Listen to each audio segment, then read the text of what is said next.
Strap yourself in, everybody. It's that time of year. Here are my 1 to 24 predictions for the 22-23 EFL Championship season. 24th, Rotherham.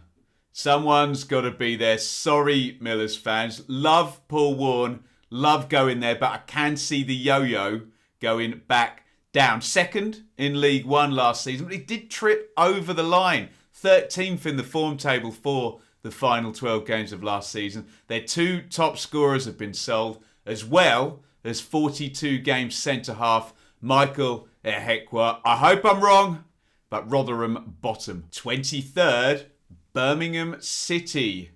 Look, my list of things that relegates clubs includes size, spend, owners, chaos and bad luck. Looking at Birmingham, I'm very, very worried in terms of ownership and chaos at Blues. John Eustace, in at the deep end in his first championship job, takes over a side who would have survived only via goal difference had Darby and Reading not had points deductions last season. 22nd, Reading. Will the levy finally break? The Royals have finished in the bottom 5 for 3 of the past 5 seasons. Their FFP sanction means they've had to severely cut wages. Swift has gone, Rinomhota has gone, Laurent has gone, and if they can't get Zhao and Maite on the pitch more regularly than they did last season, this could really be a struggle for Paul Ince. 21st, Wigan Athletic. Look, I'm a bit worried that Wigan have been so quiet in the market, but they were fantastically consistent under Liam Richardson to win League One last season. Maybe a bit of that continuity, momentum, and keying into that sumptuous away record they had last season will see them above the line. I do need to see a couple of faces for me to be a little bit more confident about that call, though. 20th, Blackpool. The Tangerines were shot up and out of League One under Neil Krissy, but his shocking exit over to Aston Villa means I've got them dropping down 4 spots from last season's 16th place finish. It does feel a little bit on a knife edge for Michael Appleton. Neil Krissy has definitely left something good there, but we do say on this channel a lot, a steep rise can be followed by a quick fall. I think with that being said, Appleton needs to keep hold of the likes of Josh Bowler and he needs to get himself a good start. 19th, Blackburn Rovers. Okay, this one is a bit of a gamble as it would represent an 11th place drop from last season's 8th place finish. But Rovers ended last season with bottom 4 form over the final 18 games and then lost Dara Lenihan and Joe Rothwell. Also, out went Tony Mowbray and in comes new boss Jean Dahl Thomason, who has experience but not in the Championship or indeed English football management. If Ben Brereton Diaz can repeat his heroics from last season, then all will be fine, but it could be a little bit tricky if he doesn't. Number 18, Cardiff City. Now look, I don't want to contradict myself after being quite high on Cardiff transfer business, especially in our transfer gradings video, but it's going to be a long transition, I think, away from Warnock, Harris, McCarthy ball, and there are a lot of new faces to integrate. Look, I do think he'll get it right. I believe in Steve Morrison. I think the football will be better and the trend will ultimately be up. It just might take past this season for that to happen for the Bluebirds. 17th, Bristol City. Nice and straightforward at Ashton Gate this summer. A few signings in and no big players going out. I may well be proved wrong, but I can't see the 1.26 points per game Nigel Pearson has recorded over 61 games thus far in charge of Bristol City flying up too quickly. They did finish 17th last season, although Darby would have been higher on goal difference without the deduction. So I've kind of got them going up a spot, but also kind of in the same place. 16th, QPR. I'm smirking because I know what QPR fans think of 16th place predictions. But look, everyone's dark horses for a playoff spot last season 2 points off automatic by the 29th of January, and then nobody in the entire league scored fewer points from then on out. Warburton went, Beale in, he's untried, who knows? He could be sensational, he could take a while to get going, which is a little bit more likely in my opinion. All of that, and there's still a bit of sense that some of Warburton's success, particularly in the first half of last season, was predicated on some brilliance from particularly Chair and Willock. So, with that being said, I've got Rangers dropping 5 places. 15th, Sunderland. They're back. They've recruited well and they've sold about 1 zillion season tickets into the bargain. I like Alex Neil a lot. I think he's a good championship-ready manager. Obviously, taking a very high potential job here up in the northeast. I do think Sunderland will be the most competitive of the 3 promoted teams. I just think it might take more than 1 season to get them going. I don't see them being in a relegation struggle, but also I don't think they'll trouble the parachute teams or those well-run established championship challengers. 14th, Coventry. The Sky Blues have gone up the pyramid every season since dropping to League 2 in 2017. They do so much right in terms of stability and recruitment these days. I'm a little bit concerned about the possibility of a Hamer or an O'Hare leaving this late in the day now, and maybe a little bit of inertia kicking in from that long climb. I've got them dropping 2 places from last season's 12th, but I wouldn't be surprised if they were in the top half again. 13th, Preston North End.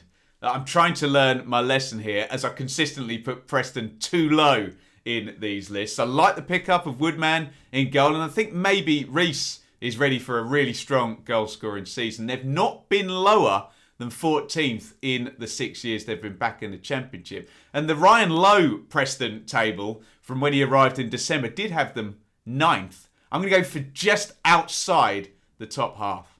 And before we get into my top half, please support the channel, hit that thumbs up button and like the video. 12th, Stoke City.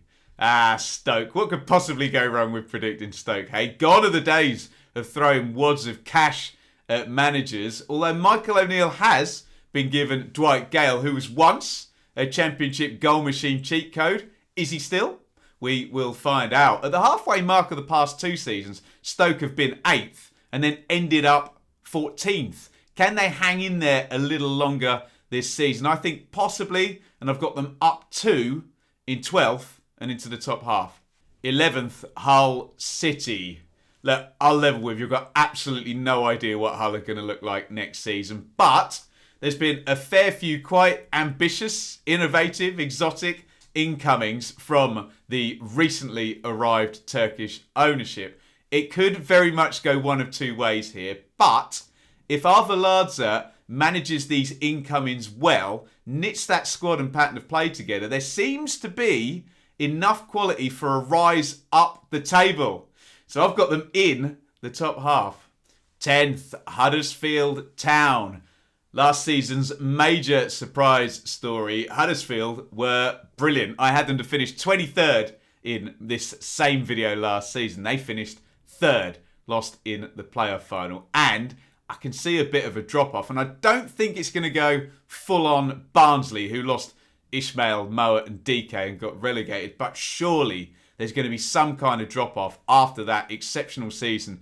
And manager Corberon and 2 of the best 3 players there, Toffolo and O'Brien, also out the door. I think the winning mentality is going to carry on to some extent under Schofield. I'm not seeing another playoff tilt, but I am seeing a fair few places dropping for Huddersfield.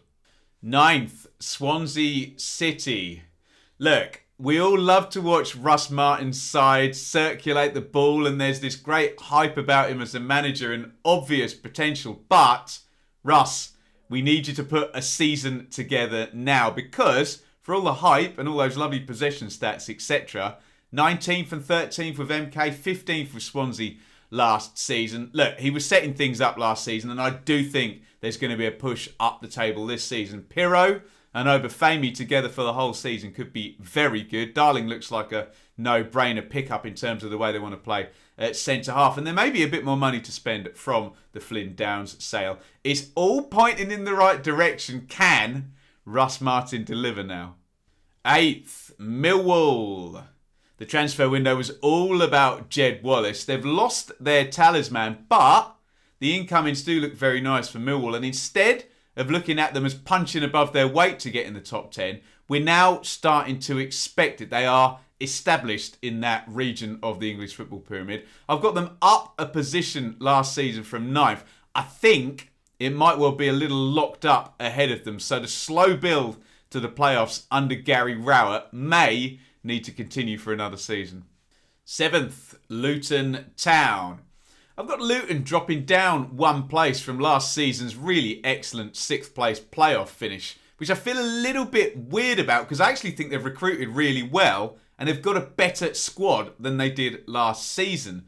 This prediction is less about Luton and more about what I think is going to be a slightly trickier division this season for those teams trying to push up against the wealthier bunch. We're back up to 5 parachute teams this season, which might drop down a little bit of a glass ceiling for certain teams. That said, one thing we know about Luton is they don't really respect glass ceilings very much.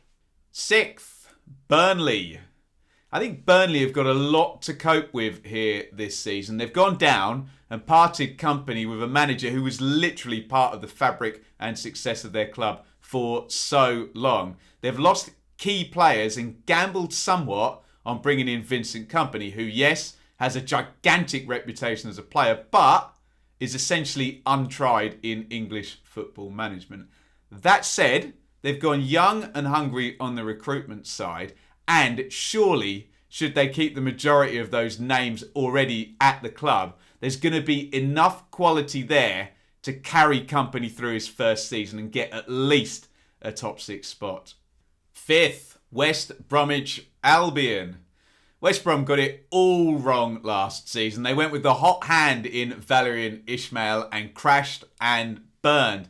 They've gone the opposite way this season, and although Steve Bruce isn't your exciting young manager, he's walked this path more frequently and more successfully than any other boss in this division. That squad was by no means bad last season, and adding Swift and Wallace, along with a fully fit DK from, fingers crossed for their sake, the start of the season, should see the Baggies back and challenging in those playoff spots. 4th, Watford.